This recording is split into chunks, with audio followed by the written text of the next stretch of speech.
وَمَا لَنَا أَلَّا نَتَوَكَّلَ عَلَى اللَّهِ وَقَدْ هَدَانَا سُبُلَنَا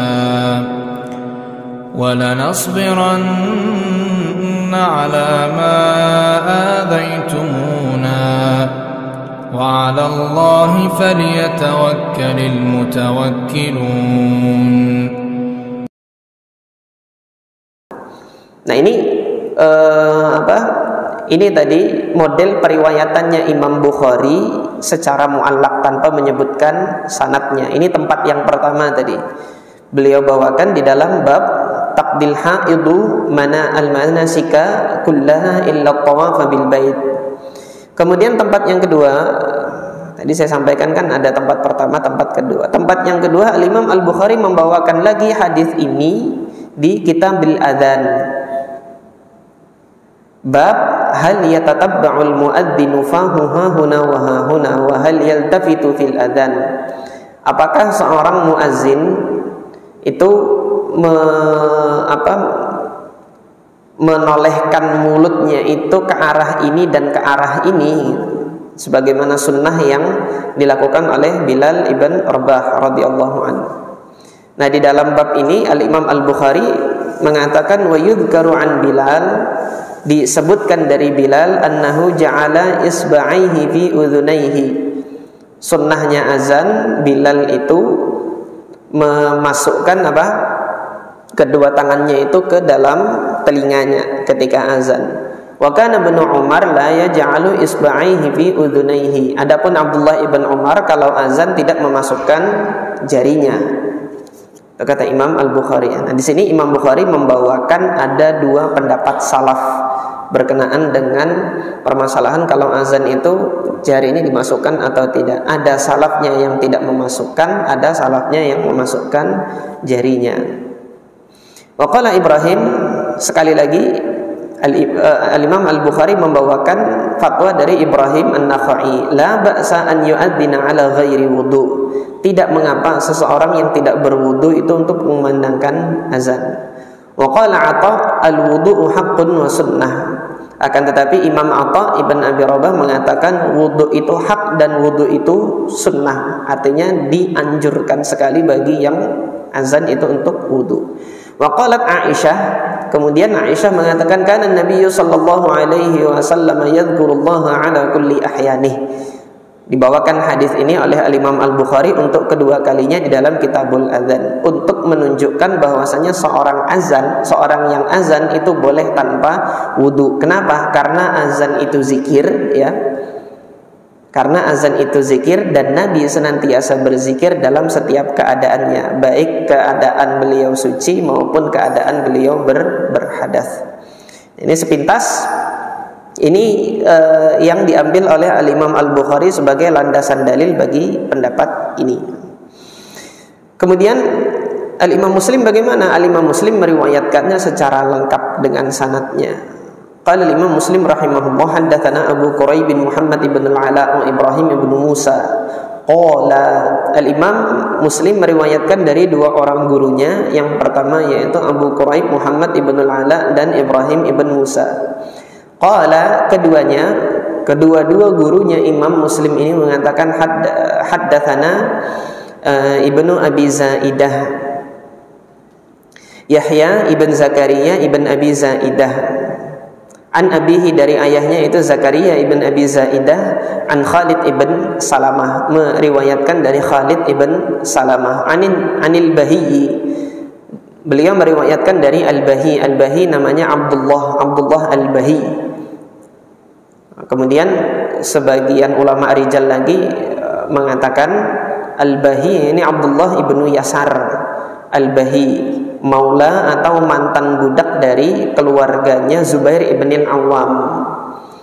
Al-Bahi ini meriwayatkan dari Urwah ibn Zubair. Urwah ibn Zubair meriwayatkan dari Aisyah radhiyallahu anha qalat kana Nabi sallallahu alaihi wasallam yadhkurullaha ala kulli ahyanih. Kan Rasulullah sallallahu alaihi wasallam dahulu senantiasa berzikir dalam setiap keadaannya. Nah, dari sanad periwayatan hadis inilah insyaallah bisa kita lihat bisa kita ketahui kenapa kok Imam Al-Bukhari nggak mau membawakan hadis ini, tidak meriwayatkan hadisnya di dalam sahihnya. Artinya hadis ini oleh Al-Imam Al-Bukhari tidak sampai kepada derajat kesahihan menurut standarnya Imam Bukhari. Tetapi secara standarnya Imam Muslim ini sahih. Secara standarnya Imam Bukhari tidak sampai sahih. Tidak sampai sahih sesuai standarnya Imam Bukhari, karena standarnya Imam Bukhari itu ketat dalam kesahihannya. Jadi cukup beliau mengambilnya itu dengan cara taklik, membawakannya di dalam kitabnya itu dengan cara taklik, dengan cara muallak. Hadis kebanyakan nanti hadis-hadis yang memang dibawakan oleh Al-Imam Al-Bukhari secara muallak, ada yang kebanyakan pada umumnya adalah sahih, sedikit kemudian yang hasan. Hadis tersebut sahih, namun karena standarnya tidak sampai kepada standarnya Imam sahihnya tingkatan Imam Bukhari, beliau tidak membawakan hadis ini secara lengkap beserta dengan sanadnya. Nah, kalau kita lihat di antara penyebabnya adalah perawi dari Urwah ibn Zubair ini. Perawi dari Urwah ibn Zubair ini yaitu Abdullah Al-Bahi.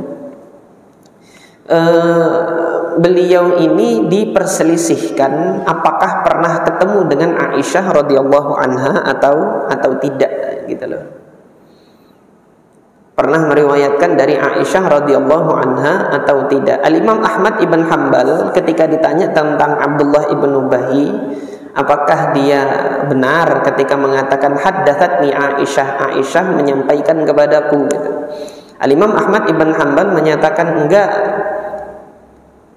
tidak demikian periwayatannya Al-Bahi dari Aisyah, akan tetapi Al-Bahi ini meriwayatkan dari Aisyah radhiyallahu anha melalui perantara Urwah ibn Zubair.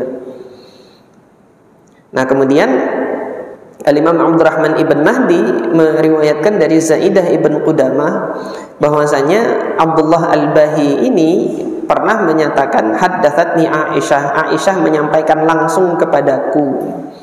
Nah, karena ada berita yang simpang siur terhadap Abdullah Al-Bahi ini, oleh karena itu Al-Imam Al-Bukhari tidak menjadikannya masuk dalam standar kesahihannya. Akan tetapi hadis ini masih sahih, gitu loh. Al-Imam Muslim yang kemudian mensahihkan hadis ini.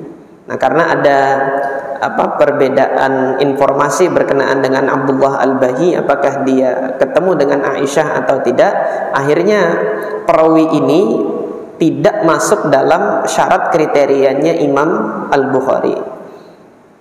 Oleh karena itu Al-Hafidz Ibnu Hajar menilai Abdullah ibn Yasar Al-Bahi ini beliau masuk dalam kategori perawi yang soduk, tidak sampai perawi yang siqah. Di perawi yang soduk.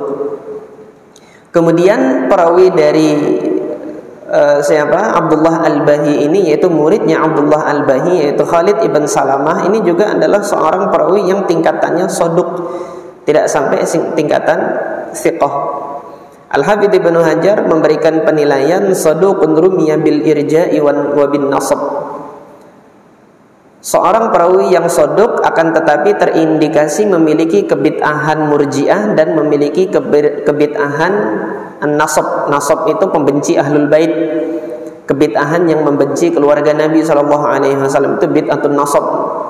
Kebid'ahan nasab. Karena Khalid ibn Salamah ini berada di Kufah. Kenapa kok bisa ada kebencian terhadap ahlul bait di Kufah? Nah, ini diantara tokoh-tokohnya yang memiliki kebid'ahan nasab atau kebencian terhadap ahlul bait adalah Hajjaj ibn Yusuf Ats-Tsaqafi. Jadi beliau ini pernah menjadi gubernur di Kufah, yang mana sejatinya kebid'ahan nasab ini atau kebid'ahan pembenci ahlul bait ini kebanyakan berada di Syam, karena mereka adalah pengikut-pengikutnya keluarga Umayyah, dan pengikut keluarga Muawiyah ini banyak melakukan celaan-celaan terhadap keluarganya Ali bin Abi Thalib radhiyallahu taala anhu. Itu termasuk bagian dari fitnah, dahulu pernah terjadi demikian. Adapun ahlu sunnah mencela perilaku yang demikian ini, perilaku untuk mencela salah satu dari keluarga Nabi ini, itu adalah satu tindakan yang tercela. Tetapi Allah Subhanahu wa taala mentakdirkan ada yang tergelincir dalam kebid'ahan yang demikian ini. Nah, Khalid ibn Salamah, salah satu perawi hadis ini, memiliki kebid'ahan tersebut, terindikasi memiliki kebid'ahan tersebut.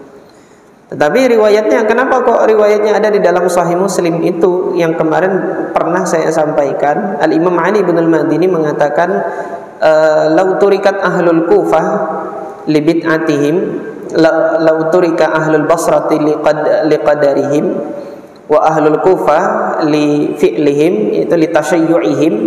Kalau perawi-perawi di Basrah itu ditinggalkan hadis-hadisnya karena kebid'ahan qadariyahnya, atau perawi-perawi di Kufah itu ditinggalkan kebid'ahan hadis-hadisnya gara-gara kebid'ahan Syiahnya yang ada di Kufah tersebut, la kharibatil kutub, maka kitab hadis itu akan musnah. Artinya orang nggak ada yang belajar hadis kalau nanti ada kekeliruan 1, 2, 3 di dalam perawi itu, menjadi alasan untuk menolak hadisnya, untuk menolak ilmu yang ada pada dirinya. Ya, ini yang berkenaan dengan apa? Dengan sanad yang dibawakan oleh Al-Imam Muslim, dan Al-Imam Muslim mensahihkan hadis ini. Artinya hadis ini sahih, bahwasanya Nabi SAW berzikir dalam setiap keadaannya. Kalau nanti ada yang mempermasalahkan hadis ini dengan melihat sanad yang demikian, misalnya nggak setuju dengan pensahihannya Imam Muslim, maka kita melihat landasan untuk perkara ini sebenarnya Allah Subhanahu wa taala sudah menjadikannya di dalam Al-Qur'an. Artinya kebolehan untuk berzikir di dalam setiap keadaan itu Allah Subhanahu wa taala sebutkan di dalam Al-Qur'an. Itu antum bisa lihat nanti dalam Al-Qur'an surah Ali Imran ayat 191. Di surah Ali Imran ayat 191 itu Allah Subhanahu wa taala memuji ulul albab. Sebelumnya di ayat 190 Allah memuji ulul albab. Jadi ulul albab itu Allah Subhanahu wa taala berikan pujian karena mereka itu ketika diperlihatkan tanda-tanda kekuasaan Allah di langit dan di bumi, Allah jadikan bagi ulul albab itu bisa melihat tanda-tanda kekuasaan Allah. Siapa ulul albab itu? Baru di ayat 191 Allah tegaskan, alladzina yadhkurunallaha qiyama, yaitu mereka yang berzikir kepada Allah Subhanahu wa taala dalam keadaan berdiri, wa qu'uda, dalam keadaan duduk, wa ala junubihim, bahkan ketika mereka itu berbaring. Nah, 3 keadaan ini yang Allah Subhanahu wa taala sebutkan ini adalah isyarat bahwasanya zikir itu hendaknya senantiasa dilakukan oleh seorang hamba apapun keadaannya. Maka tersirat di dalam ayat ini termasuk keadaan yang berhadas sekalipun, itu adalah keadaan yang tidak terlarang bagi seseorang itu untuk berzikir kepada Allah Subhanahu wa taala. Ini satu ayatnya.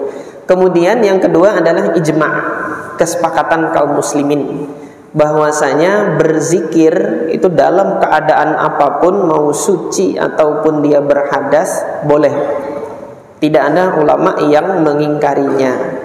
Yang menjadi perbedaan pendapat nanti zikirnya, yaitu Al-Quran. Kalau zikirnya Al-Quran sepakat atau tidak, di situ baru ada khilaf. Tetapi kalau untuk zikir-zikir yang lain, itu sepakat para ulama diperbolehkan. Hal ini sebagaimana disampaikan oleh Al-Imam An-Nawawi rahimahullah. Hadzal haditsu aslun fi jawazi dzikrillah ta'ala bit tasbih wat tahlil wat takbir wat tahmid wa shibhiha minal adhkar. Hadis ini yaitu hadis Aisyah tadi yang menunjukkan Rasulullah itu berzikir dalam setiap keadaannya, ini adalah dasar dalil bagi bolehnya berzikir kepada Allah seperti tasbih, tahlil, takbir, tahmid dan yang semisalnya minal adhkar, dari zikir-zikir yang lain. Wa hadza jaizun bi ijma'il muslimin, kata Imam Nawawi, yang demikian ini boleh berdasarkan ijma'nya kaum muslimin. Wa inna makhtalafal ulama'u fi jawazi qira'atil qur'ani lil junubi wal haid. Akan tetapi yang menjadi perbedaan pendapat para ulama adalah permasalahan boleh tidaknya membaca Al-Quran bagi orang junub dan bagi wanita yang haid. Boleh nggak dia baca Quran? Kalau kemarin kan nyentuh, nah sekarang baca Qurannya.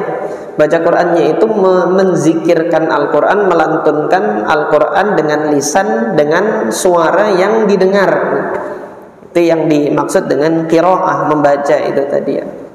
Kalau dia membacanya dari hafalannya, seorang yang junub dia membaca Al-Quran dari hafalannya, boleh atau tidak? Seorang wanita yang haid, dia hafizah Quran, selama masa haidnya dia murojaah Al-Quran, mengulangi hafalan Al-Qurannya, itu boleh atau tidak? Al-Imam An-Nawawi mengatakan fal jumhuru ala tahrimil qiraati alaihima jami'a. Pendapatnya jumhur, mayoritas ulama, haram, mengharamkan membaca Al-Quran bagi dua orang ini, yaitu orang junub dan orang haid. Artinya di sini tadi Al-Imam Al-Bukhari tidak termasuk dalam madhab jumhur, karena Al-Imam Al-Bukhari tadi kan memberikan isyarat boleh seorang wanita haid itu membaca Al-Quran. Di antara dalil yang dibawakan hadis Heraklius, itu sebagaimana yang sudah kita bahas kemarin. Nah, ini yang disampaikan oleh Al-Imam An-Nawawi rahimahullah. Ijma' kalau untuk zikir-zikir yang lain itu boleh dalam keadaan berhadas, tetapi kalau untuk Al-Quran mayoritas ulama melarang. Dan di sini kalau saya lihat bahasanya Al-Imam An-Nawawi itu sampai pada tingkatan haram. Nah, akan tetapi kalau nanti ulama-ulama yang sebelumnya Al-Imam An-Nawawi rahimahullah ketika menukilkan qaul ulama itu banyak saya mendapati menghindari untuk langsung mengatakan haram gitu. Jadi uslubnya para ulama yang dahulu-dahulu yang lebih salaf, jadi untuk sampai pada tingkatan haram itu mereka sangat hati-hati sekali.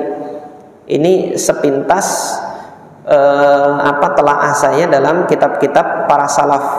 Jadi nanti kitab yang ditulis pada kurun-kurun abad 300 Hijriyah ke atas, itu jarang menggunakan tahrim, langsung tahrim. Tetapi nanti 300 ke bawah, 300, 400, 500, nah ini baru ada ketegasan di situ, langsung menggunakan tahrim. Sebagaimana tadi uslubnya Al-Imam An-Nawawi rahimahullah, beliau mengatakan fal jumhuru ala tahrimil qiraah alaihima. Al-Imam An-Nawawi wafat tahun 676 Hijriah. Coba sekarang kita bandingkan dengan apa? Dengan penukilan fatwa jumhur ulamanya yang dilakukan oleh Al-Imam At-Tirmidzi di dalam Sunan. Al-Imam At-Tirmidzi jauh sebelum Al-Imam An-Nawawi, berbeda 300 tahun lebih dari Imam Nawawi. Al-Imam At-Tirmidzi wafat tahun 279 Hijriah.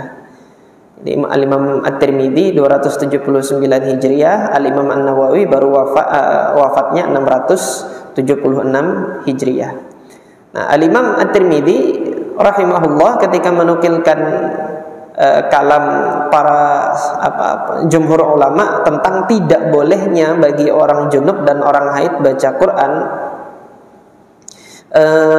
Al-Imam At-Tirmidzi mengatakan wa huwa qawlu aktsari ahli ilmi min ashabin nabiy sallallahu alaihi wasallam wat tabi'in wa man ba'dahum. Pendapat ini adalah pendapat aksar, kebanyakan. Bahasanya Imam Nawawi tadi kan jumhur, mayoritas. Kalau ini wahwa qaulu aksar, pendapat kebanyakan ahli ilmi, yaitu para ulama, min ashabin nabi sallallahu alaihi wasallam, para ulama dari kalangan sahabat Nabi, wat tabi'in, dan dari kalangan tabi'in, wa man ba'dahum, dan dari kalangan setelah mereka. Misal Sufyan Ats-Tsauri, seperti Imam Sufyan Ats-Tsauri, wa Ibnul Mubarak, dan Al-Imam Abdullah Ibnul Mubarak, Syafi'i dan al-Imam Syafi'i, wa Ahmad dan Imam Ahmad ibn Hanbal, wa Ishaq dan al-Imam Ishaq ibn Ibrahim al-Hanzali atau Ishaq ibn Rahwiyah. Qalu, mereka semuanya mengatakan la taqra'il haidu walal junubu minal qur'ani syai'an. Janganlah seorang wanita haid dan seorang yang junub itu membaca apapun dari Al-Qur'an, tidak boleh. Nah, itu ungkapannya Imam Tirmidzi begitu, tapi Imam Tirmidzi tidak mengungkapkan qalu bitahrimihim, mereka mengatakan keharamannya. Imam Tirmidzi tidak menukilkan tersebut, tapi Imam Tirmidzi menukilkan jumhur itu melarang gitu. Larangannya itu apakah sampai kepada taraf haram atau sampai kepada taraf makruh saja? Disinilah ungkapan-ungkapannya para a'immatus salaf itu untuk perkara-perkara yang seperti ini jarang saya dapati mereka menegaskannya sampai kepada derajat haram seperti itu.